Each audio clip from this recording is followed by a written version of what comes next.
What it is, Commander Shepard's Peace and Grease here, and it is official. I have finished my Mass Effect 1 Legendary Edition playthrough. It took me a grand total of 55 hours, and I earned the Platinum Achievement for my trouble, but I have finished it. So today we're going to be taking a look at this game, and we're going to be asking a very important question. And that question is this. Years ago, whenever I had a friend, family member, or acquaintance want to play Mass Effect, my advice to them was to start with Mass Effect 2. Not because Mass Effect 1 was a bad game. Mass Effect 1 was the first game in, first installment in the trilogy. And as such, at several points there is an information dump on the player, introducing new characters, new worlds, new world states, new tech, new codex, all of these different types of things, and it slowed down pacing. And with all of this dialogue, and on top of all of that, the game being an older game and looking older, which could potentially turn people off, it was just a safer bet for players to start with Mass Effect 2. So the question, again, is, would my advice be the same today as it was years ago? Let's take a deeper dive into this Mass Effect 1 Legendary Edition, and let's find out. Now, the elephant in the room here is the graphics properties, the improvements being made to this game. Now, a lot of the textures, meshing, 3D items, a lot of the faces of these characters have been improved, and it is quite noticeable. In fact, in some of my Mass Effect 1 playthroughs, my very first Mass Effect 1 playthroughs years ago, I remember trying to identify who certain characters were because they look different from Mass Effect 1 to Mass Effect 2. Now there's a level of consistency to these characters' faces. So overall, graphics look great. However, while the game graphically has been improved pretty damn good, the reality is this is still an old game, and as such, it still looks old. So if you put in Mass Effect 1 and boot it up expecting the game to look like modern games, that's just not realistic, and it's not going to happen. Now, the other thing I want to talk about here is leveling.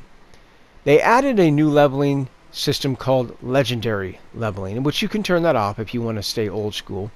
But this Legendary Leveling is brilliant, and really it made the game for me personally. That with the graphical enhancements, yeah. And the reason for this is because in Legendary Leveling, you actually level up faster, so you get to the new max rank of level 30, and you do it in typically one playthrough. And if you weren't aware, in the original Mass Effect 1, you had to play probably 2 playthroughs before you got to the max rank. This created an issue where if you were at that low to mid range, a lot of decent weapons and armor weren't dropping. With the Legendary Leveling, however, you're going to be seeing a steady improvement in weapons and armor for not just Shepard, but even your squad mates. Plus, being at that max rank means you're distributing more skill points to all of your characters. So you're actually kind of using them to their full potential. Now, combat has also been improved, and I would say that it definitely seems more consistent, and some of that clunkiness that the original Mass Effect 1 used to have in the combat is not really there. However, with that being said, it's important to point out that if you go into this expecting the key bindings to be the traditional type that we have in current games, you're going to be surprised because some of those bindings are in really oddball spots. Now, if you happen to be on PC, you can change the good majority of those bindings. However, if you're on console, well, you're probably going to be limited to some of those binding changes. Now, the Mako has also improved some refinement and is definitely easier to drive, on top of which we got an additional type of boost.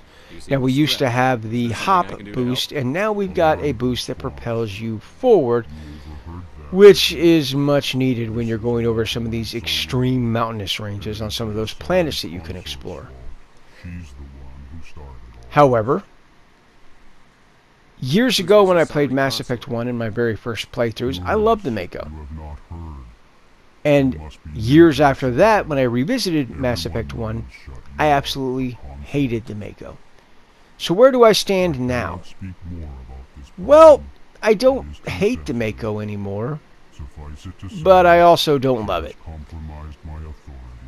The reality here is that, unfortunately, some of these planets that you can explore are extremely mountainous, and it's just a tedious slog just to go from point A to point B. And those worlds are really what kind of ruins it for you. A lot of the worlds that you can go to that are nice and smooth with only moderate hills, those are enjoyable to explore. But unfortunately, all of these planets with these mountainous ranges just ruin that experience, ultimately. So while I don't love it anymore, or excuse me, while I don't hate it anymore, I certainly don't love it for those reasons. So overall, I really enjoyed my time with Mass Effect 1 Legendary Edition. In fact, of all of my Mass Effect 1 playthroughs to date, I enjoyed this one more than anything. The graphical improvements with the legendary leveling and the improvements to combat really made this probably the best Mass Effect 1 experience I ever had. And I gotta say, I enjoyed the hell out of it. Now, I asked a question at the beginning of the video, and the question was, would my advice be the same from years ago and to this day right now? Yeah, I would still give the same advice. If you're new to Mass Effect, start with Mass Effect 2. Again, this isn't a bad game. This is a fantastic game, Mass Effect 1 is. But Mass Effect 2 has a more consistent pacing, and it sprinkles in that information dump with action, and it continually does that over and over again. Not to mention the fact the game doesn't have that antiquated look that Mass Effect 1 does. So a player can get into Mass Effect 2, begin to play it. If they find themselves loving it, they can stop, go back to Mass Effect 1, and do a complete playthrough from 1 to 2 and finally 3 with the same character and choices. But that's kind of my thoughts and opinions on Mass Effect 1 Legendary Edition. Let me know what you guys and gals think down in the comments section below. I respond to everybody that does. And until next time, peace out. Tell me about Volus culture. We are tribal by nature, but our ways are not violent. We barter and trade our lands and tribe members in order to increase status. Larger tribes often engulf smaller ones and eventually split again. Our society is very malleable, and our government is always shifting and changing. Since we're not physically adept, we trade our service.